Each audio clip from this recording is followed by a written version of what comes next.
నమస్కారం. నా పేరు శ్రీరామ్ శర్మ. గౌరవ Allahabad high court single judge justice Deepak Varma ఒక యాంటిసిపేటరీ బెయిల్ని తిరస్కరిస్తూ ఆదేశాలు ఇవ్వడం జరిగింది. వివరాల్లోకి వెళ్తే, ఒక మతానికి చెందిన వ్యక్తి ఇంకొక మతాన్ని కొట్టండి, దూషించండి అని చెప్పేసి ఒక టీచరు తన స్టూడెంట్స్కి అడ్వైజ్ ఇవ్వడం జరిగేది. ఇట్లా స్టూడెంట్స్కి రాంగ్ రూట్లో పెడుతూ ఇటువంటి అడ్వైజ్ ఇవ్వడం తప్పు అని పోలీస్ వాళ్ళు సదర్ టీచర్ పైన క్రిమినల్ కేసు రిజిస్టర్ చేస్తే, అతను అలహాబాద్ హైకోర్టులో యాంటిసిపేటరీ బెయిల్ ఫైల్ చేశాడు.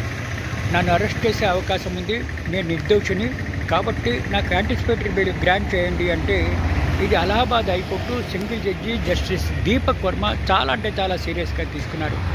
మీరు టీచర్ అయ్యి ఉండి మంచి పాఠాలు నేర్పడం పోయి ఇటువంటి చెడు మాటలు చెప్పడం వంటి స్టూడెంట్కి ఇది చాలా తప్పు అని చెప్పేసి, అయినా కూడా పోలీస్ వాళ్ళు ఇతన్ని యాంటిసిపేటరీ బెయిల్ గ్రాంట్ చేసి ఇతనికి రక్షణ కోసం ఆదేశాలు ఇవ్వడం జరిగింది. ఇంకొక ఆర్డర్ ఇచ్చారు, ఇతన్ని కొట్టకూడదు, తిట్టకూడదు, కండిషన్తో కూడిన యాంటిసిపేటరీ బెయిల్ గ్రాంట్ చేయడం జరిగింది.